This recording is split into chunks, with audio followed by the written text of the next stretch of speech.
तो हम आज का लेक्चर अपना स्टार्ट करते हैं और इसमें हम मेन हमारा टारगेट आज होगा, जिस टॉपिक को हम कवर कर रहे होंगे, that will B motion of centre of मास। तो जो सेंटर ऑफ मास की बिल्कुल पहली क्लास हुई थी, क्या उसमें एक ऐसा फॉर्मूला निकल के आया था, F external is equal to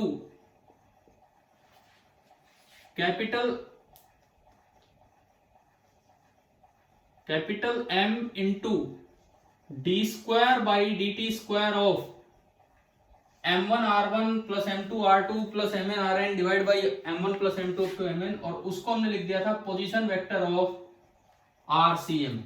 मतलब बिल्कुल फर्स्ट लेक्चर में फॉर्मूला निकला होगा, आया हुआ, ध्यान है ना। तो यहां से अब हम आगे काम स्टार्ट करते हैं। एक फॉर्मूला ये, दूसरा फॉर्मूला जो मैंने पिछली क्लास में एंड में बताया था, VCM m1v1 plus m2v2 plus mnvn divided by total mass m। तीसरा फॉर्मूला ACM, अगर अलग अलग पार्टिकल्स दे रखे हों तो ACM m1am a1 और ये चलता रहेगा mnan divided by total mass m। ये तीन फॉर्मूले अभी तक हम अपनी क्लासेज में देख चुके हैं। अब देखो motion of centre of mass की हम बात कर रहे हैं। सबसे पहली बात, अगर एफ एक्सटर्नल 0 हो, इन तीन रिजल्ट से हम देख रहे हैं कि अगर सिस्टम पे एफ एक्सटर्नल 0 हो,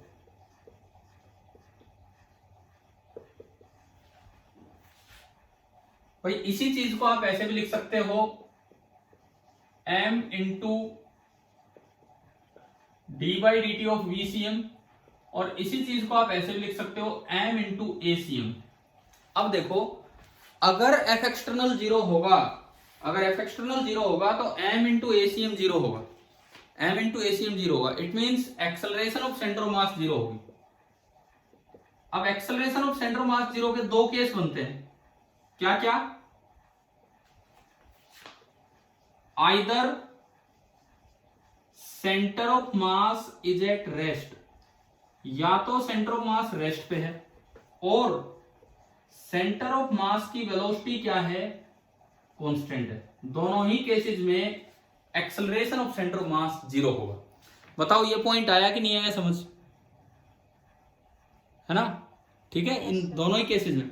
अब अगर सेंटर ऑफ मास पहले रेस्ट पे था, काफी देर से वो रेस्ट पे है और फिर कोई घटना अंदर घटित होती है, तो अगर वो पहले रेस्ट पे था और कोई एक्सटर्नल फोर्स नहीं लगा, मतलब उसका ACM 0 है, तो मतलब वो पहले रेस्ट पे था, तो अब भी किस पे रहेगा, रेस्ट पे ही रहेगा। तो ये सबसे इंपॉर्टेंट चीज है जो हम यूज करेंगे, बहुत से सवालों में बहुत से क्वेश्चंस हैं। क्या कि if centre of mass of A system is at rest from A sufficient time, मतलब कुछ दूरी से, ऐसा नहीं कि अभी रेस्ट पे हुआ है, पिछले कुछ समय से वो रेस्ट पे दिख रहा है, एंड एफ एक्सटर्नल इज 0, और अगर एफ एक्सटर्नल 0 है, then centre of mass will continue to remain at rest, at the same position। शायद ये बात आगे होगी समझ। बताओ, अभी थोड़ी देर इसी बात को आगे बढ़ाएंगे, इसी पे सवाल लेके देखेंगे क्या बनते हैं क्या नहीं। ये जो लाइन मैंने लिखी है, बताइए समझ आया कि नहीं आया? कि अगर पहले सेंटर मास रेस्ट पे था तो कुछ भी हो जाए बाद में भी वो रेस्ट पे ही रहेगा। ठीक है, करें काम स्टार्ट करें इसी चीज पे जो अभी मैंने बताया। सबसे पहले वो टॉपिक जो हम कुछ दिन पहले देख चुके हैं, पिछली प्लेलिस्ट में होगा, आपने पढ़ा था alpha decay of a stationary nucleus. एक बार बताएं कि नाम याद आ रहा है ये टॉपिक? है ना। अल्फा डीके, तो पूजा भगत सिंह, हाँ जी, पूजा भगत सिंह और हर्षित क्या फोटो लगा रखे ये? अरे स्कूल है क्या ये? भाई सही करो यार, आप फोटो वोटो देखो, ऐसे क्लास को आप बीच बीच में डिस्टर्ब करवाते हो, आप सही कीजिए अपना ये फोटो वोटो वाला काम जो भी है। हर्षित और ये पूजा अपने फोटो लगाओ, नहीं रिमूव कर रहा हूँ अभी 1 मिनट में, 1 मिनट के अंदर से क्लास में रिमूव कर रहा हूँ, क्लास से दोनों, हर्षित और पूजा रिमूव कर रहा हूँ अभी 1 मिनट में।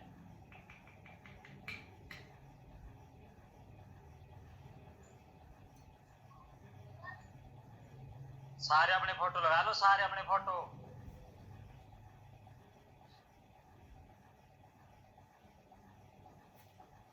चले हम करें आगे बढ़े भाई, लगा लो अपने फोटो वोटो लगाओ आप, उसके बाद हम क्लास आगे बढ़ाएंगे।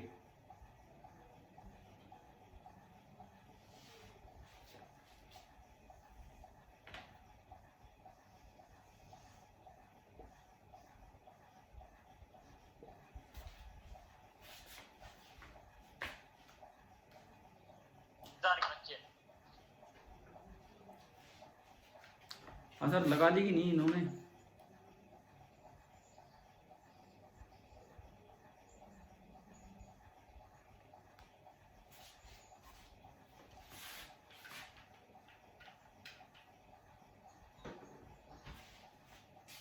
करें से कंटिन्यू? Yes sir. ठीक है, देखो सुनो, alpha decay of stationary nucleus, radioactive nucleus है, अपने आप रेडियोएक्टिविटी होगी और इसमें से कुछ पार्टिकल्स बाहर आएंगे। अब देखते हैं कि सेंटर मास के कॉन्सेप्ट से कैसे देखें। स्टेशनरी, ये रेस्ट पे है, क्या इसमें से कुछ निकालने के लिए हम बाहर से कोई चोट मारते हैं कि अपने आप होता है ये रेडियोएक्टिविटी? ये अपने आप होगा, तो इसका मतलब इस पे एफ एक्सटर्नल है 0, सिस्टम पे एफ एक्सटर्नल 0 है, और इनिशियली जब पूरा सिस्टम ही रेस्ट पे है तो इसका मतलब सेंटर ऑफ मास भी रेस्ट पे है। तो अगर शुरू में सेंटर ऑफ मास रेस्ट पे था, आपको दिख रहा है थोड़े समय से, और एफ एक्सटर्नल 0 है, तो चाहे कुछ हो जाए बाद में भी सेंटर ऑफ मास तो यही रहेगा जहां था। इस बात को ही ध्यान में रखते हुए बाद में भी वो रेस्ट पे रहेगा, वो सेम इक्वेशन बन जाएगी जो पहले मोमेंटम कंजर्वेशन और उनसे बना रहे थे। कैसे? देखिए, इसके दो टुकड़े होने हैं, आपको ध्यान होगा, एक तो अल्फा पार्टिकल बनता है, याद है ये चीज, और एक डॉटर न्यूक्लियस बनता है Y, Z-2 A-4, mass number A-4, ये उधर चलता है स्पीड अल्फा की, और ये इधर आता है स्पीड वाई की। एक बार बताओ, ये बिफोर द डिके है एंड ये आफ्टर द डिके है? क्या डायग्राम समझ आ रहा है? आगे ना समझ क्या है? अब देखो, वेलोसिटी ऑफ सेंटर ऑफ मास, यहां से देखो इस सिचुएशन में हमने जो अभी 3 इक्वेशन लिखी उनमें दूसरी इक्वेशन थी, वीसीएम का फॉर्मूला क्या था? m1v1 plus m2v2 upon m1 plus m2। चलिए वो लगाते हैं वीसीएम। आगे वाली डायरेक्शन को पॉजिटिव मान लिया मैंने, आगे वाली डायरेक्शन को पॉजिटिव। m1 इसका मास है 4, v1 इसकी स्पीड है v अल्फा, ये m2 इसका मास है a-4, v2 इसकी जो वेलोसिटी पुट होगी वो माइनस vy पुट होगी। क्या समझ में आया क्यों माइनस vy लिखा हमने? हम ही बताओ माइनस क्यों लगाया मोमेंटम में? समझ गए? अब ये मोमेंटम नहीं लिख रहे, हम वेलोसिटी लिख रहे हैं, तो एक डायरेक्शन पॉजिटिव मान के लिखा, divided by m1 plus m2 और a-4 प्लस 4, ये वीसीएम का फॉर्मूला लगाया। लेकिन ये है वीसीएम फाइनल, वीसीएम इनिशियल कितना है यहां से देखें तो 0, ठीक है। अब ये जो रेडियो एक्टिविटी है, ये जो रेडियो एक्टिविटी है, this is a spontaneous phenomena. Spontaneous phenomena मतलब अपने आप होने वाला ये फिनोमिना है, इस पे कोई बाहर से कोई जरूरत नहीं पड़ेगी, तो एफ एक्सटर्नल 0 है।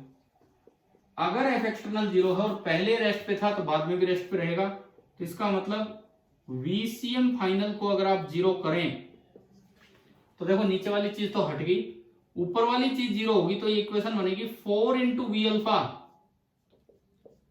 Minus a-4 into V Y, ये बना।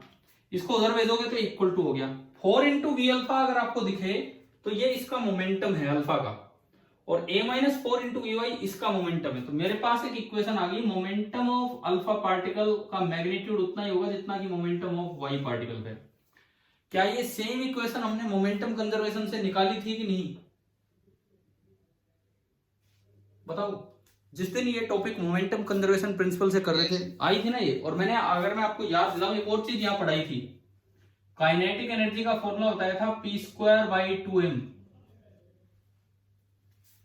बताया था ये, ठीक है। अगर दोनों का p सेम है, अगर दोनों का p सेम है, तो जब आप ये जो काइनेटिक एनर्जी आएंगी, काइनेटिक एनर्जी y या kinetic energy alpha is to kinetic energy y, ये इनवर्स रेशियो बनेगा। तो मास पहले y का लो, y का मास है a-4 और अल्फा का मास है 4। शायद हमने इस पे क्वेश्चंस भी लिए थे उस समय, वर्क एनर्जी पावर वाली प्लेलिस्ट के टाइम किया हुआ ये कॉन्सेप्ट, ठीक है। तो पहली चीज हमने ये सीखी कि सेम वो अल्फा डिके आप इस तरीके से भी सोल्व कर सकते हैं, बिल्कुल ऐसे ही। एक काम करो, एक बार एचसीवी बुक निकालो, है ना घर पे आपके पास एचसी वर्मा बुक?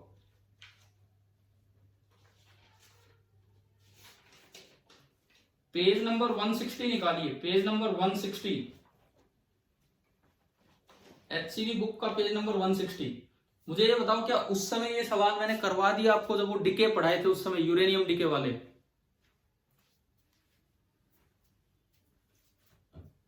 अरे जैसे क्वेश्चन नंबर 16 है, इस पे क्वेश्चन नंबर 16, क्या इस तरह का सवाल उस चैप्टर के साथ मैंने करवा दिया था आपको, वर्क एनर्जी वाले के साथ? यस सर, किया हुआ है ना? हाँ, तो ये सेम कॉन्सेप्ट वहां अप्लाई हो रहा है, आप अपना ट्राई करके देख लेंगे कि भाई किस तरह से। अच्छा, कोई दिक्कत अगर मैं अभी पूछ रहा हूँ बुक खोली हुई, क्वेश्चन नंबर 16 में कोई दिक्कत है तो मैं बताऊं या हो जाएगा आपसे? क्वेश्चन नंबर 16 यूरेनियम 238 न्यूक्लियस वाला सवाल, एचसी वर्मा, पेज नंबर 160।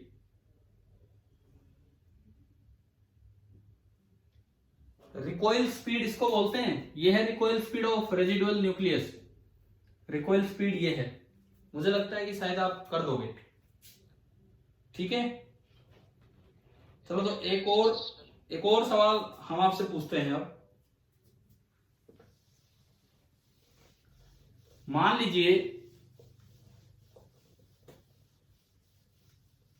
ये बड़ा आसान और अच्छा कॉन्सेप्ट है, कई सवाल इनसे हो जाते हैं सोल्व। सपोज आपको यूं दे रखा है कि एक बोट है, पानी में वो है,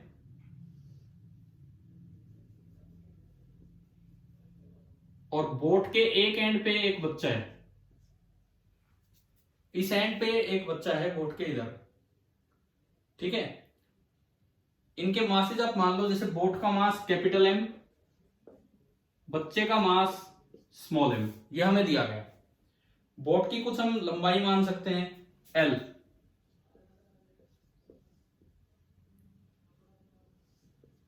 कोई फ्रिक्शन नहीं है between boat and water, no friction between boat and water, boat और वाटर के बीच में कोई फ्रिक्शन यहां नहीं दिया गया है, ये है। तो सवाल अगर आपके दिमाग में आ रहा हो, अक्सर एक कौन सा सवाल होता है कि जब ये बच्चा चल के दूसरे एंड पे पहुंचेगा, जब ये बच्चा चल के दूसरे एंड पे पहुंचेगा तो बोट का डिस्प्लेसमेंट कितना होगा। सवाल हमारा ये है कि find the displacement of the boat when the boy reaches the other end, ये सवाल। बोट क्या चाहिए, सीधा एक फट्टा हो, ग्राउंड पे फट्टा हो। अगर उस फट्टे और ग्राउंड के बीच में फ्रिक्शन नहीं है ना, तो आप अगर फट्टे पे आगे चलोगे तो बदले में फट्टे को पीछे चलना पड़ेगा। तो आपको ये बताना है कि क्यों चलना पड़ेगा। सुनो, मान लो एक फट्टा है, एक लकड़ी का वुडन प्लैंक है, मैं उस पे आगे चलूंगा। मैं अगर उस पे आगे चला तो मेरे पे फट्टे ने फ्रिक्शन किधर लगाया है, उस प्लैंक ने फ्रिक्शन किधर लगाया है, आगे की पीछे। मैं एक वुडन प्लैंक पे खड़ा हूं और मैं आगे चलना स्टार्ट करता हूं, तो जब मैं चलता हूं तो बताओ उस प्लैंक ने मेरे पे किधर की तरफ फोर्स लगाया है, फ्रिक्शन फोर्स, बोलो। पीछे वाली तरफ। फिर मैं आगे कैसे गया यार, फिर मैं आगे कैसे गया? क्या हमने चलना नहीं सीखा कभी, न्यूटन लॉ के टाइम चलना?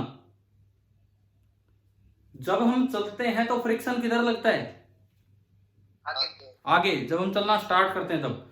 तो ऐसे आप जब वुडन प्लैंक पे चलोगे तो आप उसको पीछे दबाओगे, उससे कॉन्टेक्ट फोर्स यूं आएगा, उसका कंपोनेंट आगे आएगा, यानी कि आप पे फ्रिक्शन आगे लगा तो आप आगे चले। बदले में बाय न्यूटन थर्ड लॉ आपने प्लैंक पे फ्रिक्शन किधर लगाया, किधर लगाया? आपने प्लैंक पे फ्रिक्शन किधर लगाया? जब आप पे आगे लगाया तो आपने प्लैंक पे किधर लगा दिया, पीछे। बोलो, जवाब दो। अगर आप पे फ्रिक्शन आगे लगा है तो आपने प्लैंक पे किधर लगा दिया by Newton third law, backward, पीछे। तो इतना समय क्यों ले रहे हो बोलने में यार? पीछे लगा तो इसका मतलब प्लैंक पीछे चलना चाहेगा, और ग्राउंड पे फ्रिक्शन है नहीं जो उसको अपोज कर सके। ग्राउंड और प्लैंक के बीच में फ्रिक्शन नहीं है, आपके और प्लैंक के बीच में है, तो इसलिए वो प्लैंक पीछे चला जाता है। सेम वही केस यहाँ पे हो रहा है। ये आगे चलेगा तो कुछ बोट पीछे चलेगी, वो मैंने अभी समझाया। तो ये पूछा कि जब ये दूसरे एंड पे पहुंचेगा तो बोट कितना चल के आई होगी। अब बताओ कैसे करें?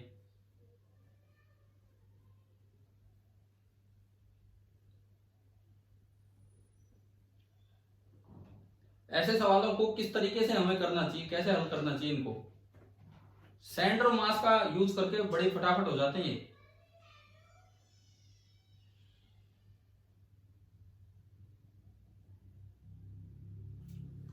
देखो सुनो, सॉल्यूशन का तरीका देखिए आप, और ढंग से सीखिए अब ये मेथड, क्योंकि आसान सवाल है और इनमें बच्चे गलती कर जाते हैं। ध्यान से देखो इधर। सबसे पहली बात, आप ये मान लो कि जब आप चले, आप बोट के रेस्पेक्ट में कितना चले होंगे ये बताओ। आप बोट के रेस्पेक्ट में कितना चलेंगे अगर आप दूसरे एंड पे पहुंचे तो? एल। लेकिन वो तो बोट के रेस्पेक्ट में, ग्राउंड के रेस्पेक्ट में नहीं पता। Let the boat is displaced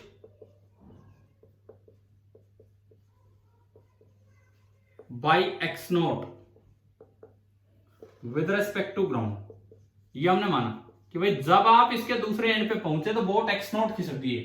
अब देखो बोट यहां थी, आप मत बोलो पीछे आई है, मैंने तो अभी फोर्स से बता दिया पीछे आई। मैंने बोला कि भाई बोट, मैंने माना कि बोट तो एक्स नॉट खिसक गई आगे, यानी कि ये जो एंड था, ये एंड यहां से एक्स नॉट चला गया, मैंने ये मान लिया, बोट गई एक्स नॉट। और आदमी कहां गया? आदमी तो दूसरे एंड पे आ चुका है। तो बताओ ये बॉय जो है, लड़का जो है, वो कितना चला गया ग्राउंड के रेस्पेक्ट में? ग्राउंड के रेस्पेक्ट में बॉय यहां था शुरू में, यहां से वहां पहुंच गया, तो बॉय कितना चला है? हाँ, displacement of boy with respect to ground, that will be equal to L plus X not. इस लड़के का जो डिस्प्लेसमेंट हुआ ग्राउंड के रेस्पेक्ट में वो होगा एल प्लस एक्स नोट। अब देखो आप सुनो, हमारे पास इक्वेशन थी एक्सियम, दो चीजें हैं बस, तो m1 x1 plus m2 x2 divided by m1 plus m2। Same यही इक्वेशन ऐसे भी लिख दी जाती है कि change in position of centre of mass m1 into delta x1 plus m2 into delta x2 divided by m1 plus m2। Same यही equation change की तरह ऐसे दिखाई जाती है कि अगर इसमें चेंज किया तो उधर मास तो चेंज होनी नहीं है, तो ये बन गई। अब देखो हॉरिजॉन्टल डायरेक्शन में मोशन हो रहा है इस सिस्टम पे, आपने सिस्टम माना बोट प्लस बॉय, आपने सिस्टम मान लिया बोट प्लस बॉय। हाँ जी, इस सिस्टम पे आप ये बताओ क्या एक्सटर्नल हॉरिजॉन्टल कोई फोर्स लग रहा है कि नहीं लग रहा है बोट प्लस बॉय पे? एक्सटर्नल हॉरिजॉन्टल जो लग सकता था वो फ्रिक्शन लग सकता था, और फ्रिक्शन बाहर से है नहीं, अंदर से हो वो मतलब नहीं मुझे, बाहर वाला।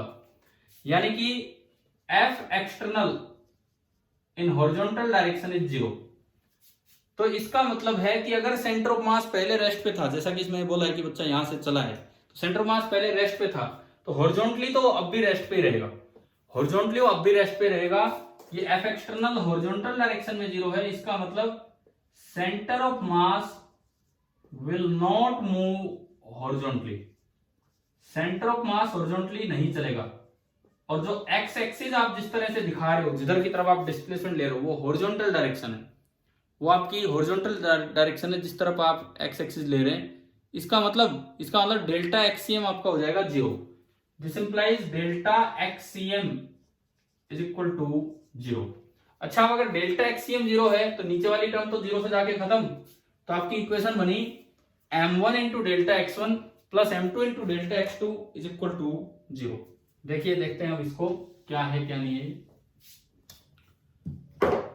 आपकी इक्वेशन बनती है m1 into delta x1 plus m2 into delta x2 is equal to 0। ये इक्वेशन बनी।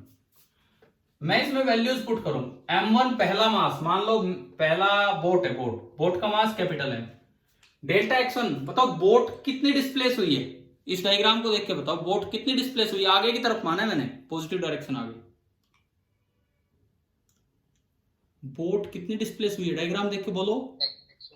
x note.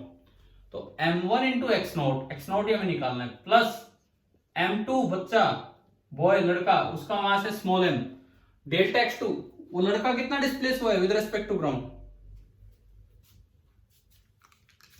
विद रेस्पेक्ट, हाँ वो जो लड़का है वो विद रेस्पेक्ट टू ग्राउंड जो डिस्प्लेस हुआ है that is l plus x not, और ये चीज होगी 0। उसी कॉन्सेप्ट को कि अगर एक्सटर्नल फोर्स नहीं लग रहा किसी एक डायरेक्शन में और सेंटर ऑफ मास पहले रेस्ट पे था, तो उस डायरेक्शन में सेंटर ऑफ मास नहीं चल सकता है, उसी कॉन्सेप्ट को हम फिर से अप्लाई कर रहे हैं। तो ये देखो आपकी इक्वेशन बनी। और मुझे एक्स नोट निकालना है, कोई नहीं, आ ही गया, एक्स नोट कॉमन आया दो टर्म्स में से, ये कैपिटल एम है, कैपिटल एम है और वो स्मॉल एम है, तो ये तो बचा एम प्लस एम बराबर माइनस एम एल, और यहां से एक्स नोट देखिए कितना आ गया, minus M L upon M plus M. अब माइनस आने का क्या मतलब है, माइनस आने का क्या मतलब है, अपोजिट डायरेक्शन में। मतलब हम तो आगे मान के करें, हमें पता था, वो मैंने आपको फ्रिक्शन के तरीके से बताया कि किधर जाना, वो मुझे पता था, आपको भी पता था, लेकिन आप तरीके से जाओ अपने आप सही आएगा। यानी कि डिस्प्लेसमेंट ऑफ द बोट बोली जाएगी m into L upon M plus M, लेकिन पीछे की तरफ, आगे की तरफ नहीं, ये डिस्प्लेसमेंट होगा पीछे की तरफ। तो बताओ सेंटर ऑफ मास अगर रेस्ट पे था और एफ एक्सटर्नल 0 है, तो कैसे ये चीजें यूज होनी है सवाल में, समझ में आया है कि नहीं? Yes sir. अब मैं दूं आपको एक ऐसा ही सवाल, बिल्कुल यार, पहले 2-3 सवाल लेके एक बार कॉन्सेप्ट क्लियर करें, ठीक है? चलिए आप अगला करके दिखाएंगे इसी तरह से।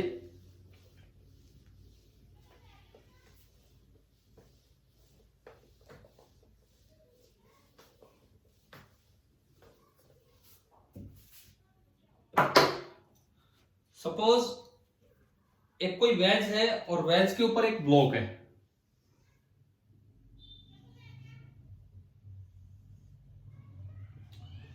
ये एंगल थीटा, ये वेज है जिसका मास है m,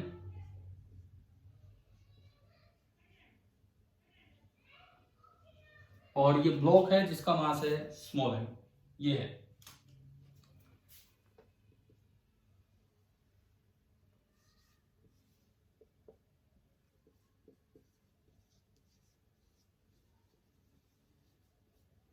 यहां से इसको रिलीज किया है और कहीं कोई फ्रिक्शन नहीं है, क्योंकि वो देना जरूरी है इस चैप्टर के क्वेश्चंस के लिए।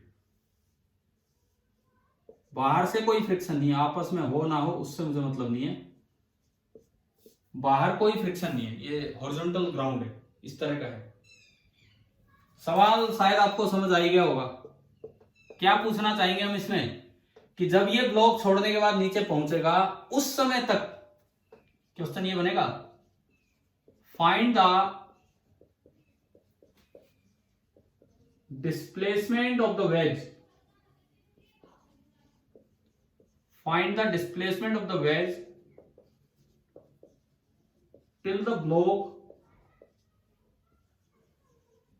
reaches the bottom.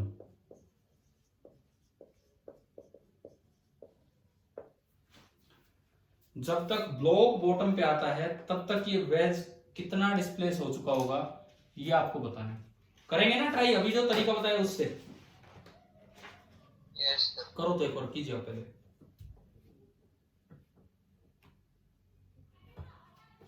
आपको बोलने में दिक्कत होगी इसलिए M1 M2 ले लो, बिकॉज फिर आप MM करते रहोगे, मैं नहीं समझूंगा, आप नहीं समझोगे।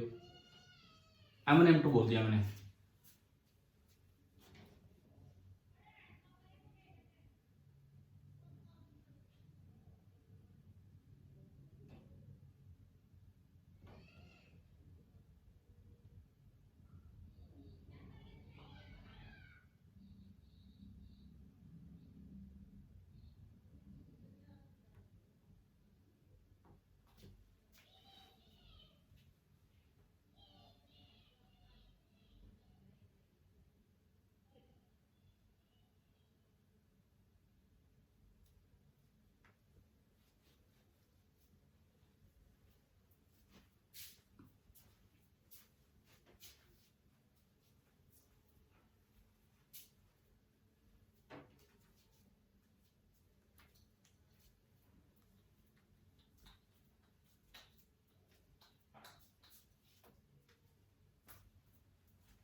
हो गया?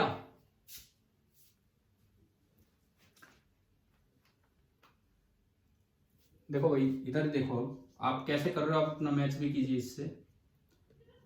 किधर ही जाए ब्लॉक, मुझे उससे कोई मतलब ही नहीं।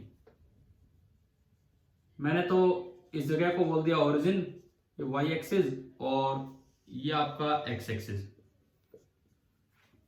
मान लो जब वेज नीचे पहुंचा है, सॉरी ब्लॉक, तो वेज यहां आ गया,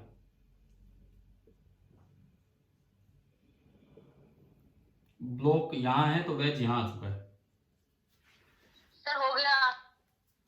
हो गया? बोलो एक बार क्या आंसर आया?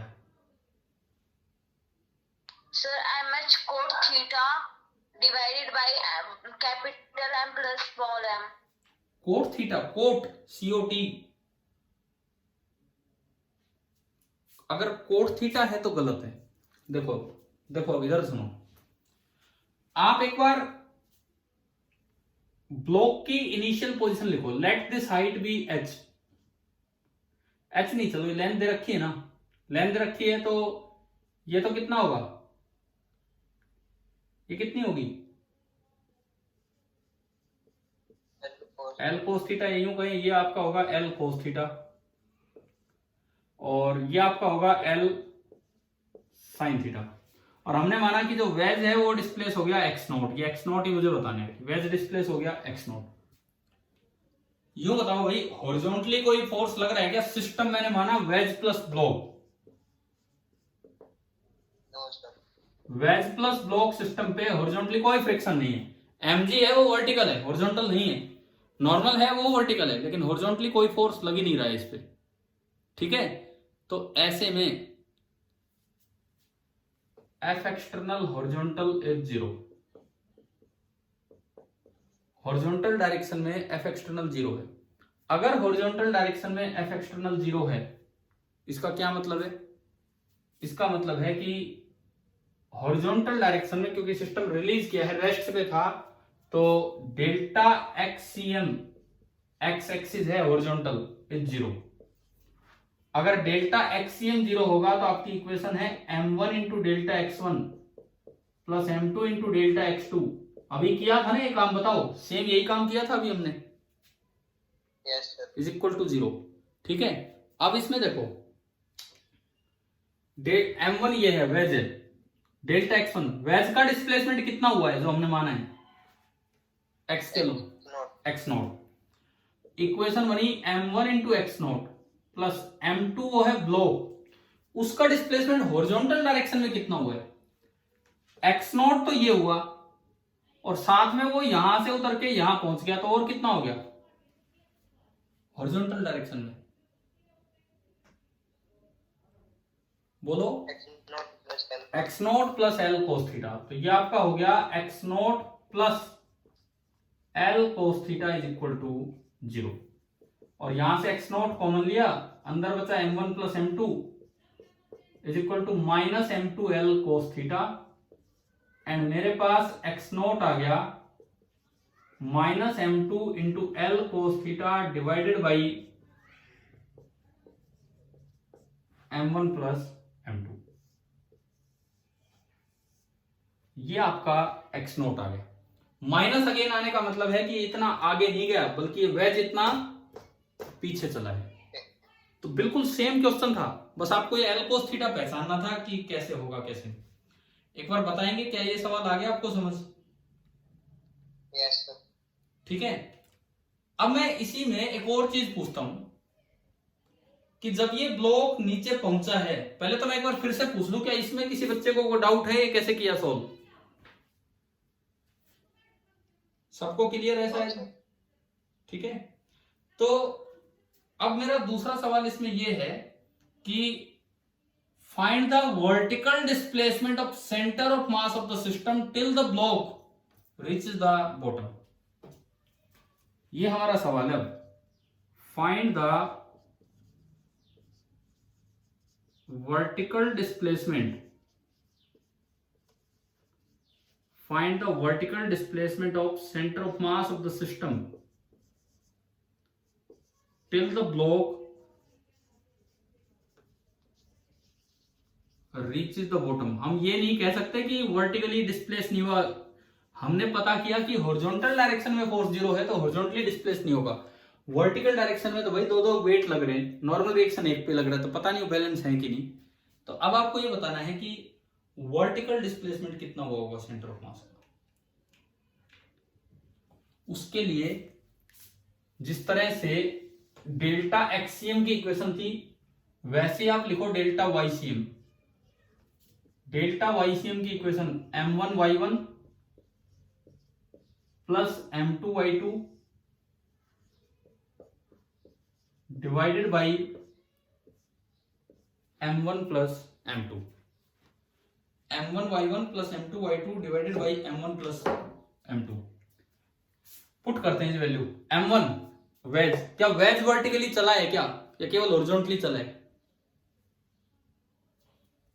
हाँ भाई वेज का बताओ वर्टिकली चला है कि नहीं? हाँ नहीं चला।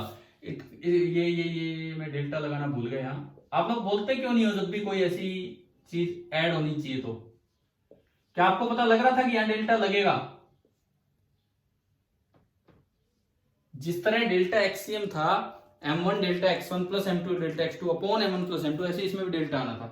तो change in vertical direction in the position of ways is 0, तो यह आया m1 into 0 plus m2 into, अब ब्लॉक की y पोजीशन में कितना बदलाव आया है बताओ? केवल y पोजीशन में बदलाव। ब्लॉक का इनिशियल कोऑर्डिनेट है 0, L sin θ एंड ब्लॉक के फाइनल कोऑर्डिनेट है x0 प्लस L cos θ, 0। बताएं समझ आया क्या लिखा हमने, कैसे लिखा? ठीक है, तो अब मुझे बताओ डेल्टा y2 कितना है ब्लॉक का? डेल्टा y2 का मतलब y final minus y initial. y final कितना है 0, y इनिशियल कितना है L sin θ, तो 0 माइनस L sin θ, यह आएगा minus L sin θ divided by m1 plus m2, यानी कि vertical displacement of centre of mass आया नेगेटिव। एक तो नेगेटिव आने का क्या मतलब है? आपने y पॉजिटिव ऊपर माना है और vertical displacement of centre of mass negative आ गया, इसका क्या मतलब है? कि पूरे सिस्टम का सेंटर ऑफ मास ऊपर डिस्प्लेस नहीं हुआ बल्कि किधर डिस्प्लेस हुआ है? नीचे।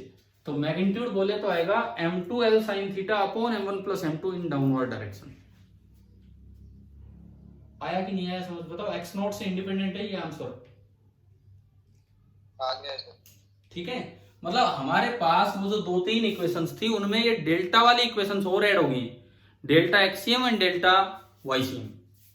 ठीक है, एक और सवाल दूं, इस बार तो करेंगे ना, करना है अभी क्लास में, यूं नहीं कि होमवर्क के लिए। मतलब इस तरह की चीज क्लियर तो हो ना कि हम कैसे करें, क्योंकि इस सवाल का एक भी बच्चे ने सही आंसर नहीं दिया था। मैं कोशिश करूंगा, उम्मीद करूं कि अगला आप सही आंसर देंगे।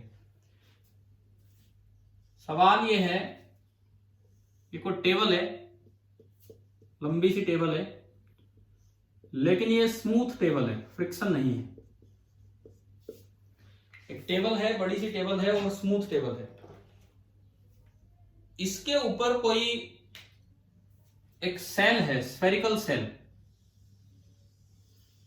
ये रखा हुआ है, खाली गोला रखा हुआ है। मान लो इस सेल का मास है m1 और इस सेल का रेडियस है r1, ये है। इसके अंदर मैंने एक छोटा गोला यहां रख दिया, इस लाइन पे दोनों का सेंटर, ये तो बड़े गोले का सेंटर, ये छोटे गोले का सेंटर। छोटे गोले का रेडियस है r2 एंड छोटे गोले का मास है m2। और इस सिचुएशन से इस सिस्टम को रिलीज किया है। रिलीज करते ही क्या होगा बताओगे एक बार? रिलीज करते ही क्या होगा भाई? ये जो इनर स्फीयर है ये अंदर चलेगा, चलना स्टार्ट करेगा अपने वेट की वजह से। ठीक है, आपको क्या बताना है, सवाल उसी टाइप का सा थोड़ा सा बस अलग, कि find the displacement of big sphere when the small sphere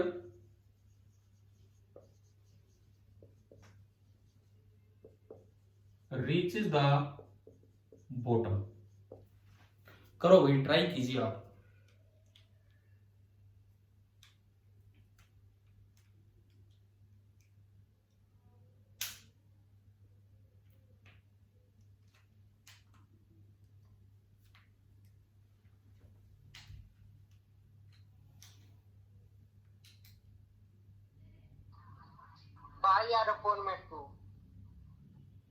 कोई मास का कोई यूज ही नहीं आंसर में कहीं भी। ऐसा कैसे हो सकता है बताओ? इक्वेशन में ही मास आएंगे।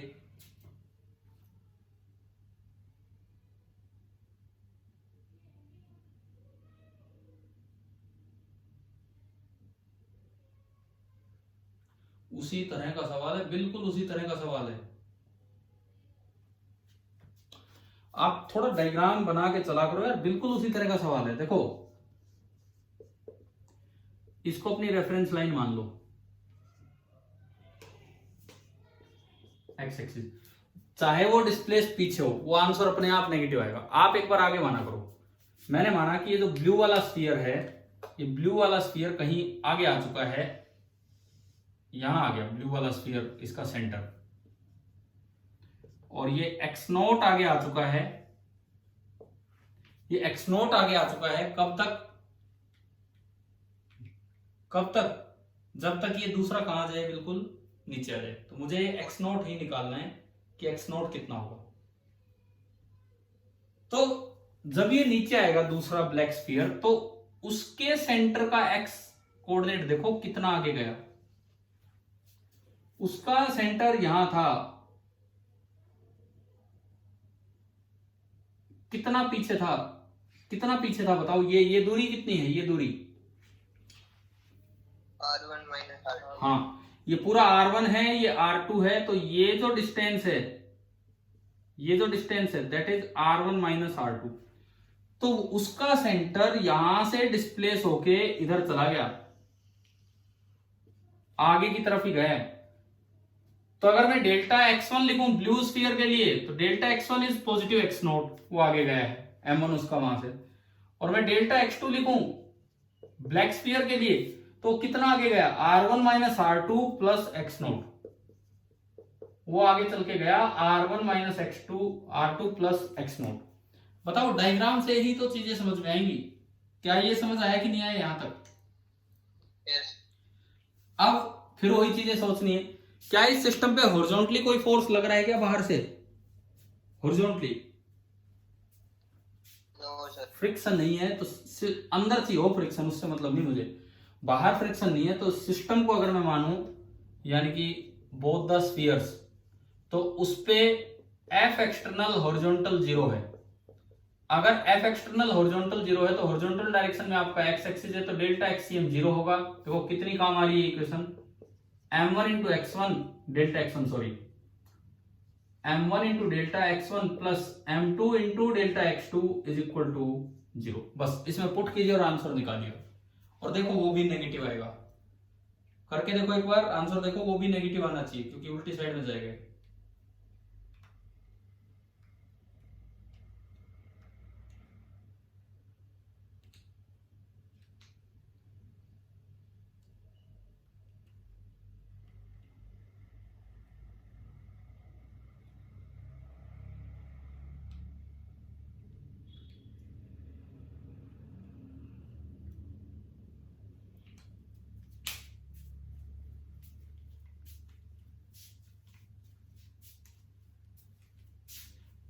आ गया?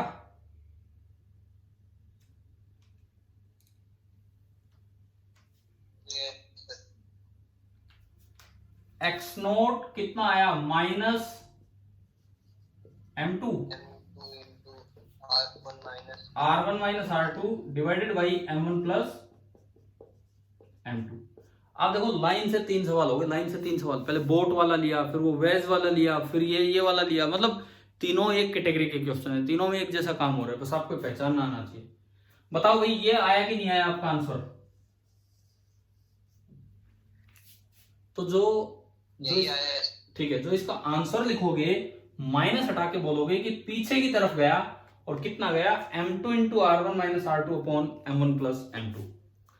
अच्छा दूसरा सवाल वही जो पिछले में था कि जब ये नीचे पहुंचा तो उस समय पूरे सिस्टम का सेंटर मास कितना वर्टिकली डाउनवर्ड डिस्प्लेस हो गया, इसका क्या आंसर होगा?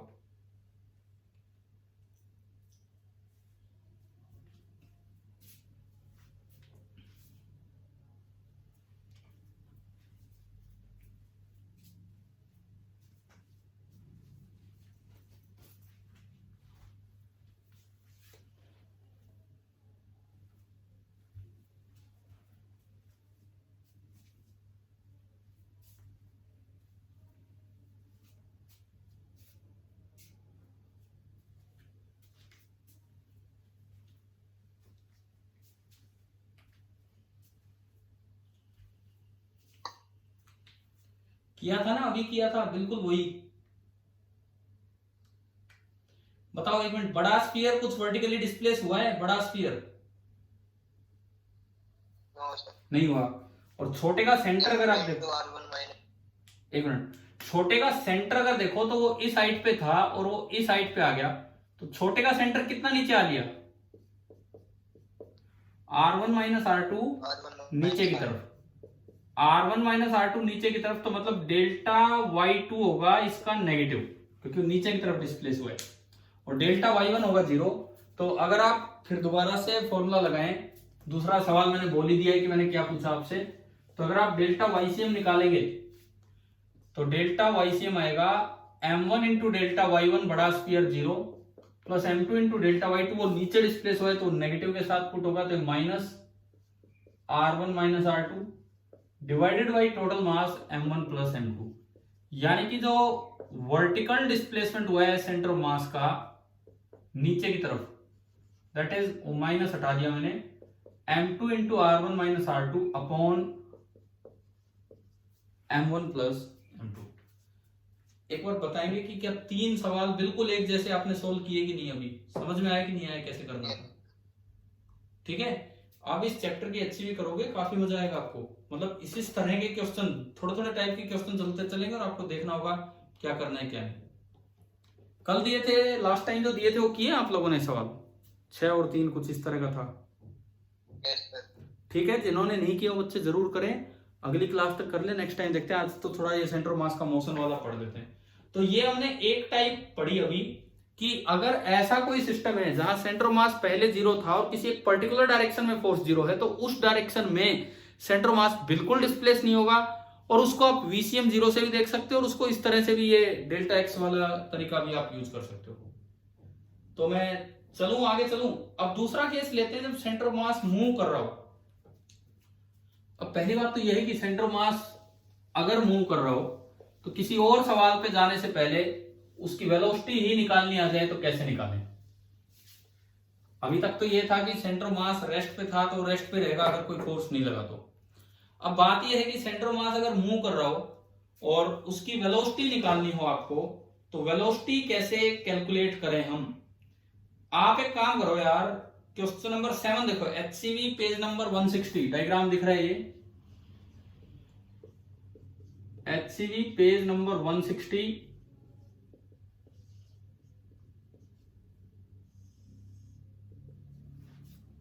Question number 7, page number 160, question number 7। ये देखिए आप क्या है, दिख गया डायग्राम, दिख गया इसमें,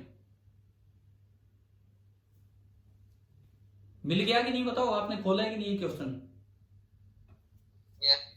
मैं वो आपके लिए छोड़ रहा हूं, मैं उसका कुछ पार्ट ले रहा हूं, वो क्वेश्चन तो आप ट्राई करोगे। सपोज पहले वाला ले लेते हैं हम, ये 1 kg का मास है, 1 kg का मास इधर की तरफ आ रहा है 1.5 मीटर पर सेकेंड से 37 डिग्री पे, और मैं बस एक पार्टिकल और ले रहा हूं कि 1.2 kg का 0.4 से ऊपर जा रहा है। मान लो ये 2 पार्टिकल का सिस्टम होता, सपोज बस ये सिस्टम होता, मैं मॉडिफाई करके दे रहा हूं उसे, वो आप करेंगे ट्राई इसके बाद। तो आपसे पूछ लिया जाए कि वेलोसिटी ऑफ सेंटर ऑफ मास बताओ कितनी है, कैसे बताएं इसमें, केवल वेलोसिटी ऑफ सेंटर ऑफ मास बतानी है। तो ऐसे में आप क्या करेंगे, सबसे पहले अपना एक्सिस सिस्टम मानेंगे, let this be X axis and let this be Y axis. ठीक है, अब सारी वैल्यूज लिखेंगे। M1 1 kg, V1 vector form में लिखवाओ, वेक्टर फॉर्म में देखो, इसके टुकड़े करो। cos 37 1.5 होता है 3/2, cos 37 कितना होता है, बोलो भाई, cos 37 डिग्री 4/5, और यहां देखो 3/2 इंटू 3/5, तो ये तो आ गया 2, 6/5 और ये 9/10। अब जो आपने सिस्टम माना उसके अकॉर्डिंग तो ये बनेगा -6/5 आई कैप, और ये भी नीचे है तो -9/10 जे कैप मीटर पर सेकेंड। ये आपका बन गया V1। उसके बाद आपने माना है M2, M2 दे रखा है 1.2 kg। उसके बाद आपका है V2, V2 बताओ, लिखवाओ भाई, एक्सिस सिस्टम के अकॉर्डिंग V2 कितना, बोलो। एक्सिस सिस्टम के अकॉर्डिंग V2 कितना, 4 j cap, only 4 j cap metre पर सेकेंड। अब मुझसे पूछ लिया कि वेलोसिटी ऑफ सेंटर ऑफ मास बतानी है, तो भाई हम बेझिझक सीधा फॉर्मूला लगाएं, M1 into V1 with sign सब कुछ पुट करें, plus M2 into V2 divided by M1 plus M2।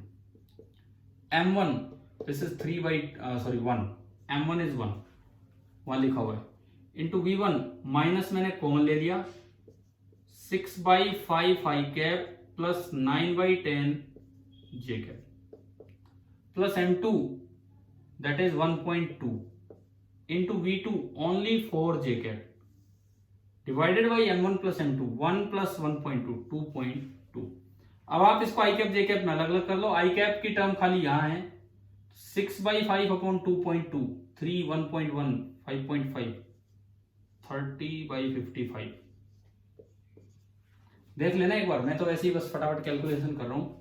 30/55 ये बन रहा है, प्लस 9/10, ये प्लस नहीं है, ये तो माइनस था और ये भी माइनस होगा, तो -9/10 प्लस 4.8।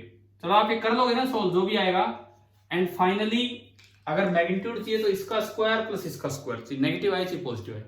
तो अगर सेंटर ऑफ मास मोशन में है, अगर सेंटर ऑफ मास मोशन में है तो उसकी वेलोसिटी कैसे निकालनी है, क्या ये बात समझ में आ गई है कि नहीं? ठीक है। और अब आप ये 7th क्वेश्चन पूरा करेंगे कि, और सेम ऐसा ही सवाल आता है एक्सेलरेशन का, सेम ऐसा ही क्वेश्चन एक्सेलरेशन का। m1 की एक्सेलरेशन दे रखी है, m2 की एक्सेलरेशन दे रखी है, तो ओवरऑल एक्सेलरेशन कैसे निकलेगी वो भी ऐसे ही आएगा पूरा पूरा। ठीक है। अब बात करते हैं कि वो वाला केस लेते हैं जब सेंटर ऑफ मास पहले से मोशन में होगा लेकिन एक्सटर्नल फोर्स उस पर 0 है। अब मैं उस केस पे आता हूं। अभी तक हम वो केसेस देख रहे थे कि सेंटर ऑफ मास पहले रेस्ट पे था और एफ एक्सटर्नल 0 है। अब हम वो वाले केस लेंगे, सेंटर ऑफ मास पहले मोशन में था, फिर कुछ इवेंट हुआ लेकिन एफ एक्सटर्नल 0 है। हम ये पर्टिकुलर केस अभी लेके चलें। Centre of mass was in motion, पहले से मोशन में था, परंतु उस डायरेक्शन में जो एफ एक्सटर्नल था वो कितना था आपका 0। सेंटर ऑफ मास तो मोशन में ही था लेकिन उस डायरेक्शन में जो एफ एक्सटर्नल था वो आपका 0 था। तो एफ एक्सटर्नल 0 है तो बताओ एक्सेलरेशन होगी कि नहीं होगी सेंटर ऑफ मास में? नहीं होगी, बिल्कुल ठीक है। एफ एक्सटर्नल 0 का मतलब है कि सेंटर ऑफ मास की एक्सेलरेशन 0 है। वेलोसिटी 0 है कि नहीं बताओ, ये बताओ। सेंटर ऑफ मास की वेलोसिटी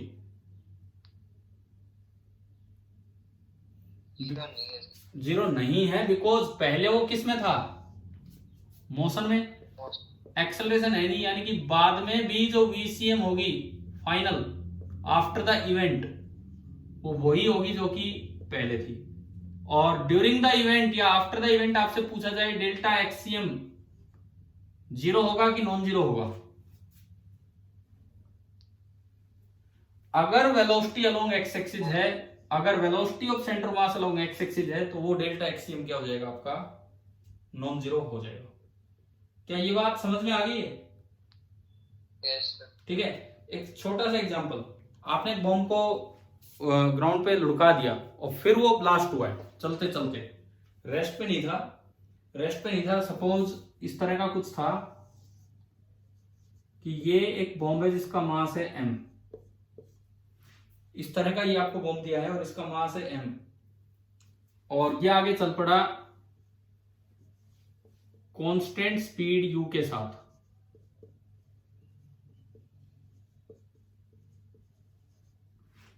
ये आगे कांस्टेंट स्पीड u से मूव करने लग रहा है, कर रहा था मतलब, और बोला है कि कोई फ्रिक्शन नहीं है, जहां ये चल रहा है वहां कोई फ्रिक्शन नहीं है। इस तरह से कोई फ्रिक्शन नहीं है और चलते चलते इसके टुकड़े हो गए। अब पता नहीं किस तरह से टुकड़े हुए हैं, क्या हुए हैं वो हमें नहीं पता, लेकिन इनिशियल स्पीड है u। हाँ ये दे रखा हमें कि ग्राउंड पे जो टुकड़े हुए हैं, ये ग्राउंड था, हॉरिजॉन्टल ग्राउंड, मैं ग्राउंड की तरह ही दिखा रहा हूं इसे।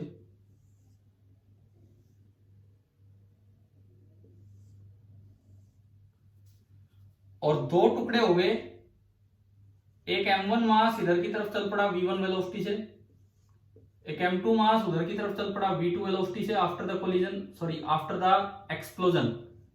इसका एंगल है θ1 और इसका एंगल है θ2। तो आपको क्वेश्चन तो क्या है, इनमें रिलेशन बताना है कि क्या होगा, इनमें क्या रिलेशन होगा। देखो दो तरीके हैं बताने के। एक बार मैंने एक्सप्लोजन में मोमेंटम कंजर्वेशन लगवाया था कभी सिस्टम पे, हाँ भी लगाया था हमने सिस्टम पे मोमेंटम कंजर्वेशन।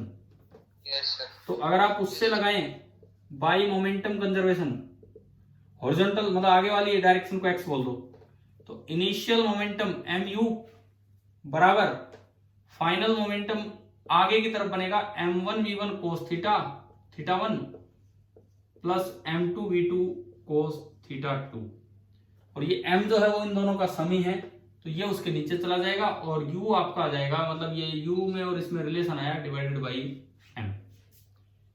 ये तो है आपका पहला मेथड, आ गया समझ में। दूसरा मेथड, कोई फ्रिक्शन है नहीं, कोई फ्रिक्शन है नहीं, तो मैं सेंटर ऑफ मास का कॉन्सेप्ट यूज कर रहा हूं। अब मैं यहां पे सेंटर ऑफ मास का कॉन्सेप्ट यूज कर रहा हूं, वो आप देखिए। कोई फ्रिक्शन यहां पे है नहीं, एफ एक्सटर्नल 0, तो एसीएम 0 रहेगा। जब पूरा सिस्टम अगर एक साथ यू स्पीड से जा रहा था तो वीसीएम पहले यू था। अगर पूरे सिस्टम में एक ही चीज है और वो यू से जा रही है तो वीसीएम यू होगा एक्स एक्सिस के अलोंग। आगे वाली डायरेक्शन को मैंने बोला है एक्स एक्सिस। अब इस सिचुएशन को देख के बताओ VCM final along x axis क्या होगी, क्या फॉर्मूला है अगर पार्ट्स में चल रहे हो तो m1 v1 plus m2 v2 divided by m1 plus m2। तो देखो m1 ये रहा, v1 उसका component along x axis v1 cos theta theta 1 plus m2 into उसका component along y axis v2 cos theta 2 and divided by नीचे क्या बनेगा, m1 plus m2। अब अगर आप ये फॉर्मूला यूज करते हैं कि एसीएम 0 है तो वीसीएम कांस्टेंट, अगर आप वीसीएम कांस्टेंट का फॉर्मूला यूज करते हैं तो बताओ क्या सेम इक्वेशन बन रही है कि नहीं। भाई वीसीएम इनिशियल कितना है, वीसीएम इनिशियल u, और वीसीएम फाइनल देखते तो ऊपर यही है और नीचे वो m1 प्लस m2, आप उसको m लिख ही सकते हो, इसी के तो दो टुकड़े हैं। मतलब जो आप पीछे मोमेंटम कंजर्वेशन पढ़ के आए हो वो कोई अलग नहीं है, वो यही चीजें हैं, यही सब आप बार बार अप्लाई करते रहे और उससे काम चलता रहेगा। ठीक है ये बात। दूसरी बात आ गई समझ में। तीसरा केस, क्योंकि ये वो चीजें हैं जो मैं आपको न्यूटन्स लॉ में पढ़ा चुका, मैं आपको बीच में कोलिजन के समय एक्सप्लोजन करवा चुका, तो जरूरी नहीं होता कि उसे सेंटर ऑफ मास के तरीके से आप देखें। तीसरा केस कि सेंटर ऑफ मास एक्सेलरेटेड था,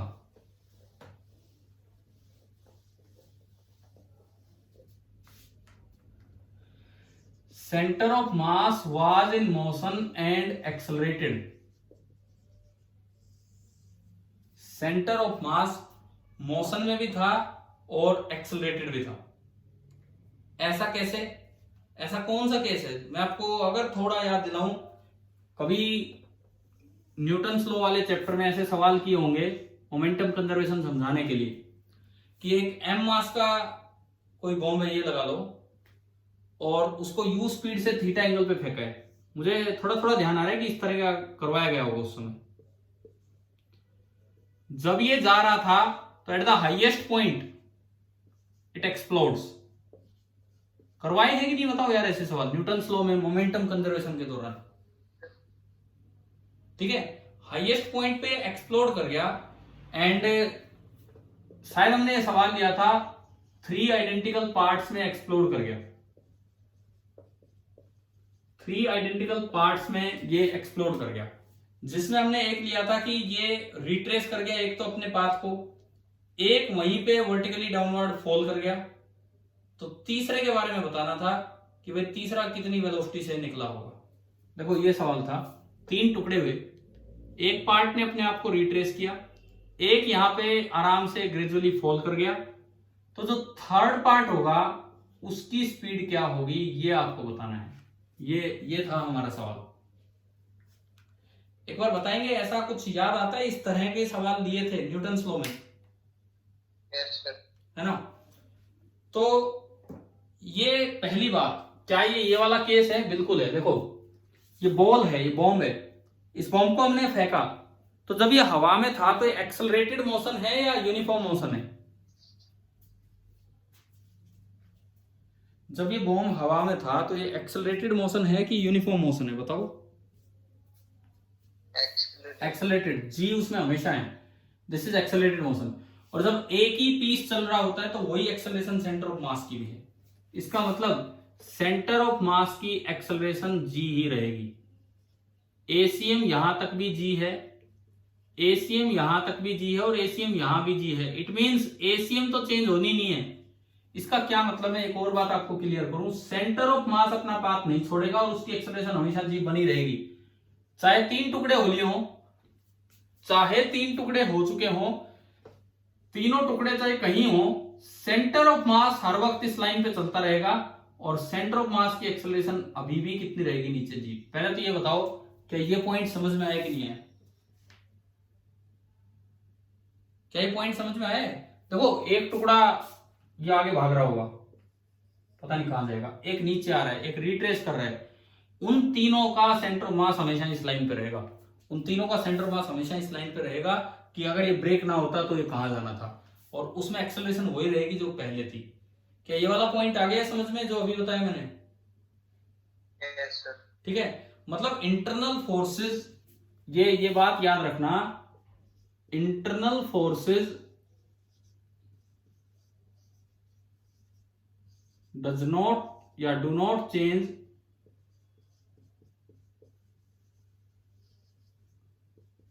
द ट्रेजेक्ट्री ऑफ, ट्रेजेक्ट्री मतलब path, centre of mass. Centre of mass की ट्रेजेक्ट्री को इंटरनल फोर्सेस चेंज नहीं कर सकते। तो मेरा सवाल था कि बताओ तीसरा पार्टिकल जिस स्पीड से चला होगा, कितनी स्पीड से चला होगा? आप मोमेंटम कंजर्वेशन से भी लगा सकते हो या फिर आप एक और चीज का इस्तेमाल कर सकते हो। जो एक्सेलरेशन है सेंटर ऑफ मास की वो वर्टिकल डायरेक्शन में है, तो हॉरिजॉन्टल डायरेक्शन में सेंटर ऑफ मास की एक्सेलरेशन कितनी है हॉरिजॉन्टल डायरेक्शन में? भाई acceleration of centre of mass is g vertical. इसका मतलब acceleration of centre of mass इन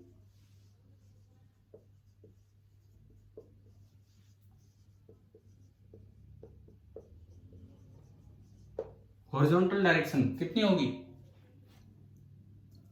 0 होगी। तो अगर acceleration of centre of mass horizontal direction में 0 है तो VCM इन हॉरिजॉन्टल डायरेक्शन, मैं मोमेंटम कंजर्वेशन से भी ला सकता हूं, ये करवाया हुआ है पहले, मैं अब सेंटर ऑफ मास से बता रहा हूं, वो कांस्टेंट रहेगी। तो इनके एक्सप्लोड होने से पहले जब ये इकट्ठा है, यही इसका सेंटर ऑफ मास इकट्ठा चल रहा है, तो बताओ हॉरिजॉन्टल डायरेक्शन में इसकी स्पीड कितनी है यहां एक्सप्लोजन से पहले? एक्सप्लोजन से पहले हॉरिजॉन्टल डायरेक्शन में इसकी कितनी वेलोसिटी है बताओ? यू कोस थीटा है कि नहीं, दिख रहा है कि नहीं बताओ?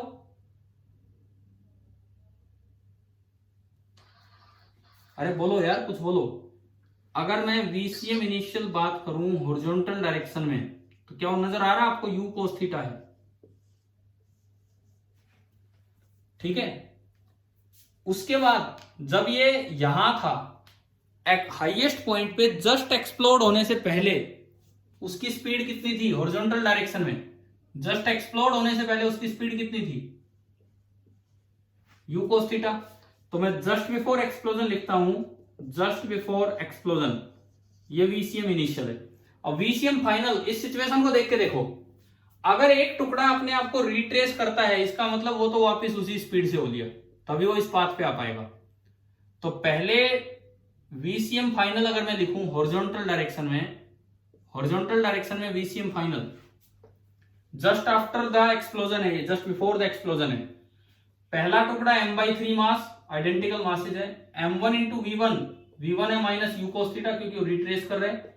दूसरा टुकड़ा वर्टिकली गिरा है तो उसकी हॉरिजॉन्टल स्पीड है 0, और तीसरा टुकड़ा आगे की तरफ भागा है m/3 into V3 divided by क्या आएगा बताओ? डिवाइडेड बाई नीचे क्या आएगा?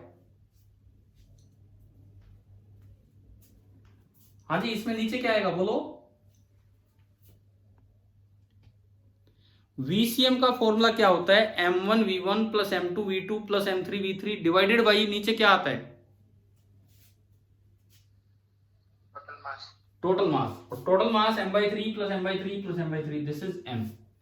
तो ये आपने निकाल लिया VCM final just after the explosion in horizontal direction. और ये आपने निकाल लिया VCM initial just before the explosion in horizontal direction. क्योंकि acceleration of centre of mass vertical direction में है इसलिए हॉरिजॉन्टल में 0 है, इसलिए VCM हॉरिजॉन्टल में कांस्टेंट है।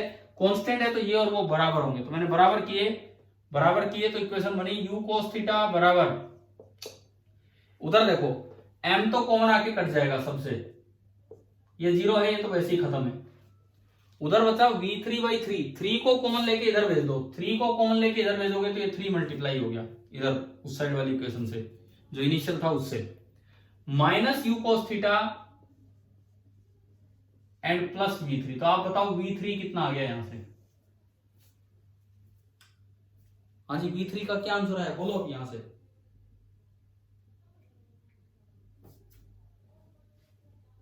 अरे v3 का क्या आंसर आ रहा है? आप में देखते रहते हो बस, इसमें जवाब दे दो ना ऊपर वाली इक्वेशन से। v3 कितना आ गया?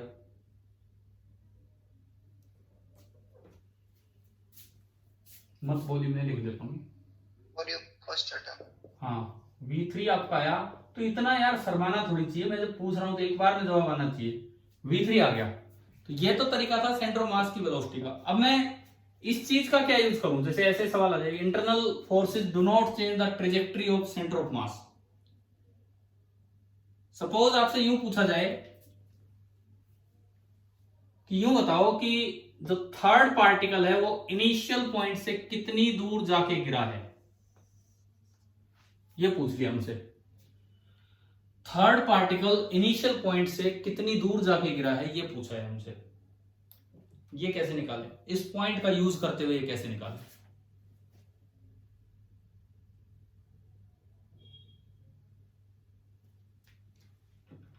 इनिशियल पॉइंट से थर्ड पार्टिकल कितनी दूर जाके गिरा है ये कैसे निकालें, ये आपको बताना है।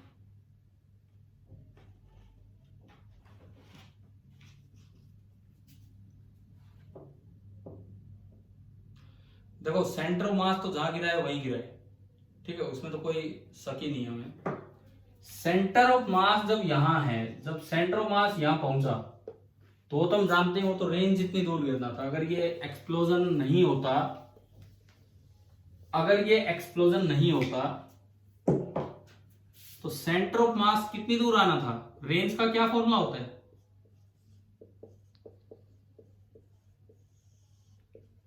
सेंटर मास तो यहां आना था, एक पार्टिकल यहां आ गया और एक पार्टिकल यहां आ गया, तो वो बताना है तीसरा कहां गया। तो पहला पार्टिकल तो जस्ट नीचे ही पहुंचा तो उसके कोऑर्डिनेट 0 0, दूसरा पार्टिकल यहां आया तो उसके कोऑर्डिनेट होंगे r/2 0, और तीसरा पार्टिकल पता नहीं कहां गया उसके कोऑर्डिनेट x3 0, और सेंटर ऑफ मास के कोऑर्डिनेट है r0। ये लास्ट इंस्टेंट है, एक साथ ही आए होंगे, एक साथ ही आए होंगे, ये आया होगा, ये आया होगा, ये आया होगा, तभी सेंटर ऑफ मास ग्राउंड पे पहुंचा होगा। इस तरह से पहला टुकड़ा रिट्रेस करते हुए आया तो 0 0 पे पहुंचा, दूसरा टुकड़ा वहीं आ गया तो r/2 पे पहुंचा, तीसरा टुकड़ा पता नहीं कहां पहुंचा, x3 पूरा x3 है, और चौथा टुकड़ा नहीं, सॉरी, सेंटर ऑफ मास है r0 पे। क्या यूज करूं मैं इसका, क्या यूज करूं बताओ? इस पार्टिकल और इस पार्टिकल का सेंटर ऑफ मास यहां बैठा है, तो हम सीधा यूज करें एक्सीएम बराबर m1x1 plus m2x2 plus m3x3 divided by m1 plus m2 plus m3। एक्सीएम कितना है? ये चार चीजें दिख रही हैं, 1 2 3। एक्सीएम बोलो, एक्सीएम कितना इन तीनों का? एक्स कोऑर्डिनेट सेंटर ऑफ मास का, इन तीनों का इस वक्त r, हाँ बिल्कुल सही है, r बराबर m1 है m/3, x1 पहला पार्टिकल 0 पे दिख रहा है आपको, रिट्रेस करते हुए यहां आ लिया, प्लस m/3 दूसरा यहां आ लिया r/2 पे, प्लस m/3 तीसरे का नहीं पता कहां गया x3 divided by total mass m। एक बार आप यहां से x3 निकालो इन टर्म्स ऑफ r, क्या आ रहा है यहां से? आप बताएं कि x3 in terms of r कितना आ रहा है?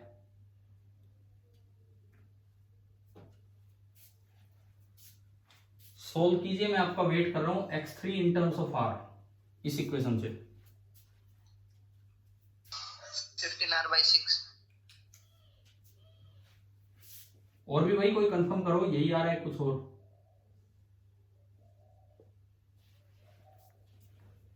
अगर ये आ रहा है तो 3 से घटा, 3 5 15, 3 2 6, 5/2r। क्या 5/2r आ रहा है क्या यहां से? अगर 5/2r आया तो x3 का आंसर आ गया 5/2 into u square by g into sine 2 theta. मतलब आखिरी जो पॉइंट यहां लिखा था हमने कि सेंटर मास अपना रास्ता नहीं छोड़ेगा, चाहे वो पहले एक्सेलरेटेड हो चाहे बीच में कुछ हो जाए, वो उसी पाथ पे जाएगा। तो लास्ट में भी वहीं जाके गिरा, और उससे हमने ये बता दिया कि कितनी दूर ओरिजिन से, मतलब और इनिशियल पॉइंट से कितनी दूर जाके आपका थर्ड पार्टिकल गिरा है। बताओ ये आया क्या, नहीं आया समझ में यहां तक? ठीक है। अब देखो, मान लो जैसे मैं एक्सेलरेशन ऑफ सेंटर मास की बात कर रहा हूं कि सेंटर मास में एक्सेलरेशन है। सवाल न्यूटन्स लॉ का कोई सवाल ऐसे बन के आ सकता है, कोई भी सवाल, और उसमें पूछ ले कि सेंटर मास की एक्सेलरेशन बताओ। जैसे मैं सबसे सिंपल केस लेता हूं, एक्ट्रूड मशीन पढ़ी हमने, एक्ट्रूड मशीन ध्यान आ रहा है ना? एक्ट्रूड मशीन में 2 ब्लॉक थे, तो वहां वो पूरा सोल्व कर रखा है, ठीक है। लेकिन उसी क्वेश्चन को थोड़ा चेंज करके दे दिया जाए, उसी सवाल को थोड़ा चेंज करके दे दिया जाए कि जैसे ये पुली है, एक मास है m1,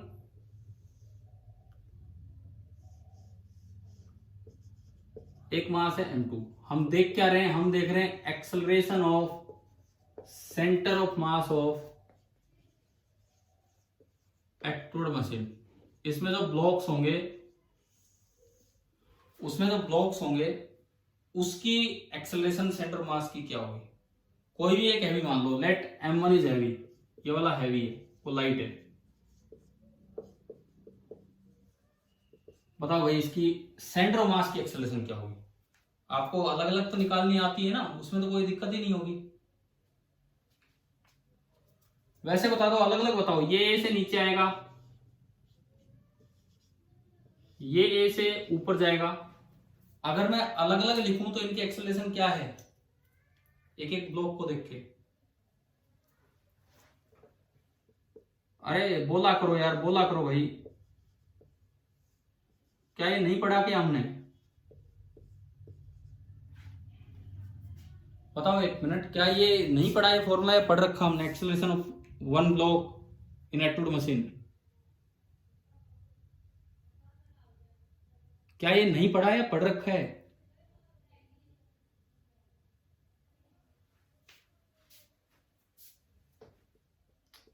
यस सर। अरे मैं 3 बार पूछूं तब क्यों बोल रहे हो भाई? एक बार में जवाब क्यों नहीं देते हो? ये दूसरे ब्लॉक की एक्सेलरेशन, ठीक है, एक ऊपर जा रहा है एक नीचे जा रहा है, सेम एक्सेलरेशन से ऊपर नीचे जा रहा है, लेकिन मेरा तो क्वेश्चन ही चेंज हो गया। अब मुझे तो एक्सेलरेशन ऑफ सेंटर मास बताना है कि कितना होगा, एक्सेलरेशन ऑफ सेंटर मास बताना है कितना होगा।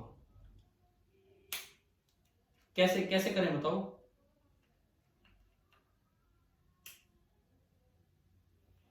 कोई भी सवाल न्यूटन्स लॉ का, एक्ट्रूड मशीन, कोई भी क्वेश्चन में ब्लॉक वाले में एक्सेलरेशन ऑफ सेंटर मास पूछ सकता है आपसे। देखो अब आपको एसीएम निकालना है, तो एसीएम का फॉर्मूला है m1a1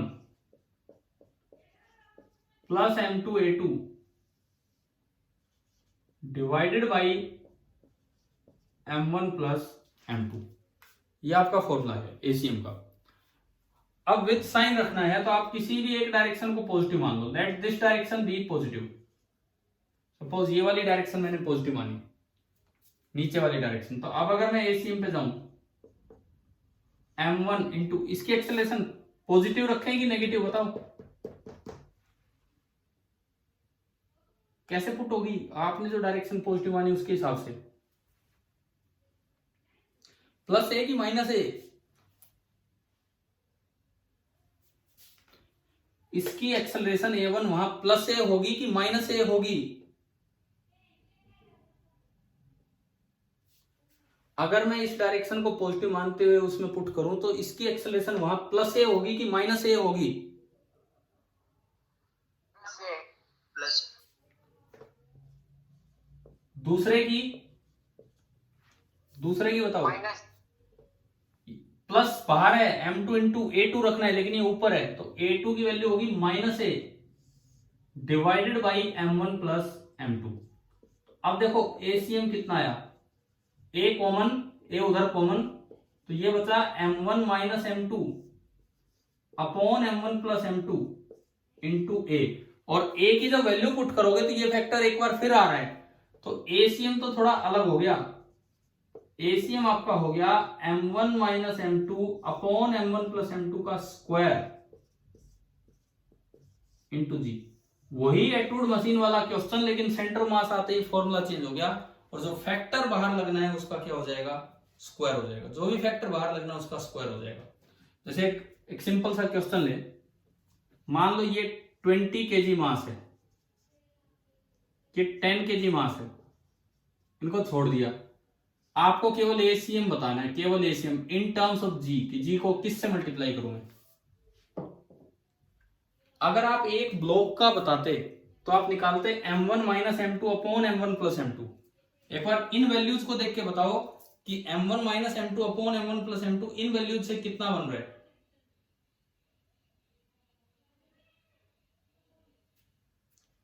इन वैल्यूज से m1 minus m2 upon m1 plus m2 कितना बन रहा है,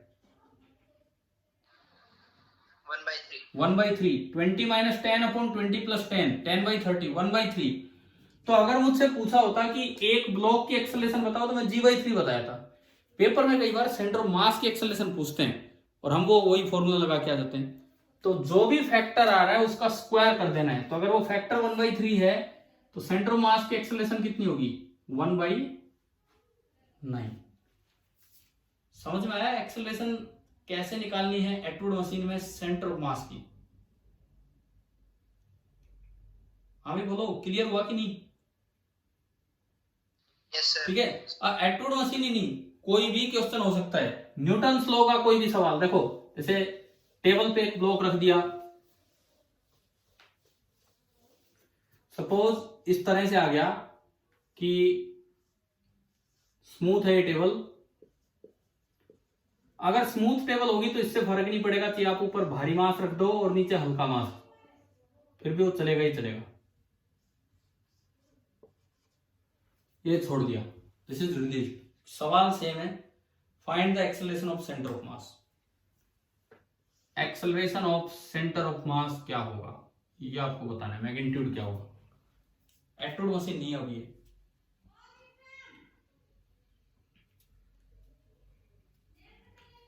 अगर आपसे पूछा होता कि एक्सेलरेशन ऑफ ब्लॉक क्या होगा तो शायद आप एक बार में निकाल देते। एक्सेलरेशन ऑफ ब्लॉक क्या होगी, कैसे निकालें। माना मैंने कि ये ए से इधर आ रहा है और ये ए से इधर आ रहा है, तो आपको अगर याद हो एक्सेलरेशन सीधा लिखने का तरीका था, ड्राइविंग फोर्स, नीचे लाने वाला फोर्स। क्या एक का वेट ला रहा है कि दोनों का वेट ला रहा है इसको, भाई नीचे लाने वाला फोर्स ओनली mg है, इसके तो mg और नॉर्मल परपेंडिकुलर है, टेंशन इंटरनल है, डिवाइड बाय टोटल। अच्छा अगर ये नहीं लिखना आता हो, भूल गए हो, तो भाई दो इक्वेशन बनाओ, एक बार इसमें टेंशन लेते हो, एक बार यहाँ। तो यहां इक्वेशन बनेगी mg minus T is equal to ma। यहां इक्वेशन बनेगी केवल t is equal to 2m into a. T की वैल्यू 2m है, उसमें पुट की, तो mg minus 2ma is equal to ma। mg is equal to 3ma, और यहां से a आ गया g/3, और ये भी यहां से आना जो मैं डायरेक्ट लिख रहा था। क्या ये डायरेक्ट लिखना समझ में आया, कैसे लिखा था हमने सीधा। ठीक है, एक्सेलरेशन आपकी आई g/3, लेकिन ये तो एक ब्लॉक की आई है, सेंटर ऑफ मास की क्या कैसे बताएं। एक ब्लॉक की तो आ गई, लेकिन सेंटर ऑफ मास की कैसे बताएं।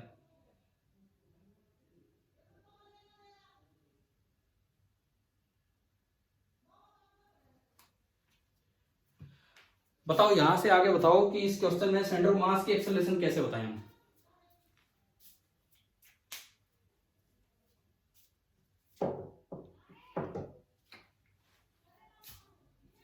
इस क्वेश्चन में सेंटर ऑफ मास की एक्सेलरेशन कैसे बताएं, कैसे बताएं सुनो। एक एक्स एक्सिस मानो, एक वाई एक्सिस मानो। सबसे पहले निकालो अलोंग एक्स एक्सिस, क्योंकि एक डायरेक्शन में नहीं हो रहा है मोशन। तो ACM along x axis m1a1 plus m2a2 divided by m1 plus m2। m1 मान लो 2m, a1 इसकी एक्सेलरेशन आगे है a प्लस m2 mm और उसकी एक्सेलरेशन आगे है ही नहीं 0 divided by m1 plus m2। तो ये तो हट गया और ये m से m गया, तो ये आया 2/3 इंटू a और a आपका था g/3, तो 2/9 इंटू जी। ये तो एक्सेलरेशन सेंटर मास की आई हॉरिजॉन्टल डायरेक्शन में। पहले बताओ क्या ये स्टेप समझ में आया? हॉरिजॉन्टल डायरेक्शन में कैसे निकाली हमने? क्या आपको ये स्टेप समझ आ गया है कि हॉरिजॉन्टल डायरेक्शन में सेंटर मास की एक्सेलरेशन कैसे निकाली?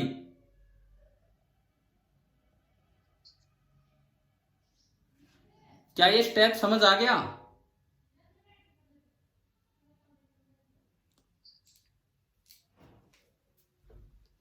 और ACM अगर मैं निकालूं y डायरेक्शन में, y नीचे मान लो क्योंकि वो नीचे ही जा रहा है, तो देखो ये तो नीचे आ ही नहीं रहा, तो 2m इंटू 0 प्लस हाँ वो नीचे आ रहा है m into A divided by total mass 3m, तो ये आया a/3 और जब a/3 करेंगे तो g/9। तो एक्सेलरेशन ऑफ सेंटर ऑफ मास में दो कंपोनेंट आ गए इस एक्सिस सिस्टम के अकॉर्डिंग। तो सेंटर ऑफ मास की एक्सेलरेशन लिखी जाएगी 2/9 g i कैप प्लस, क्योंकि ये नीचे वाली डायरेक्शन पॉजिटिव है, g/9 j कैप। देखो इससे बिल्कुल अलग, ये एक्सेलरेशन तो आया बैठा है g/3, ये एक्सेलरेशन तो आया बैठा है g/3, इससे बिल्कुल अलग बाकी सेंटर मास की एक्सेलरेशन आई। अब अगर 4 ऑप्शंस और उनमें मैग्नीट्यूड पूछा जाए तो ये हो जाएगा इन दोनों का अंडर रूट करोगे तो g/9 तो कॉमन आके बाहर आ जाएगा, 2 का स्क्वायर 4 एंड 1 का स्क्वायर 5, तो अंडर रूट के अंदर ओनली 5। अब आप बताओ क्या ये क्वेश्चन आपको क्लियर हुआ कि नहीं? Yes sir. ठीक है, देखो न्यूटन लॉ का काम यहां खत्म हो गया था, इसका आंसर g/3 और इसका कितना अलग आंसर आ रहा है। तो आपको ध्यान देना है, जो सवाल पीछे किए वो फिर से हो सकते हैं, ऐसे आ सकते हैं। तो आज की क्लास हमने मेनली सेंटर ऑफ मास के मोशन पे बढ़ाई। क्या ये समझ में आया कि नहीं आया, जैसे भी आज का कॉन्सेप्ट पढ़ा है? Yes sir. ठीक है, अब सुने आपका कल तक के लिए आप क्या काम कर लेंगे HC वर्मा से, HCV बुक से। आप एक्सरसाइज में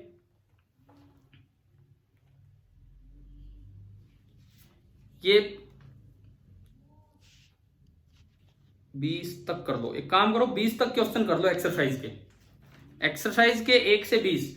अगले 3-4 दिन में ये पूरे 64 तक कर दें, पूरे 64 है इसमें एक्सरसाइज में, सारे करने हैं। इसके बिना आप टेस्ट देने नहीं जाओगे, इसके बिना आप पेपर देने नहीं जाओगे, जो भी आपका मंडे का टेस्ट होगा। और आपका एक ही टारगेट है यार इस वीक में, ये HCV कंप्लीट करनी है बस, और कुछ नहीं करना, ये कंप्लीट कर लेनी है। ठीक है, अपने आप बहुत कुछ हो जाएगा। तो कल का होमवर्क है HCV exercise chapter centre mass linear momentum and collision, chapter 9 है, 1 से लेके 20 तक क्वेश्चंस। ठीक है भाई, आगे कल मिलते हैं शाम को, कल पढ़ते हैं। Thank you.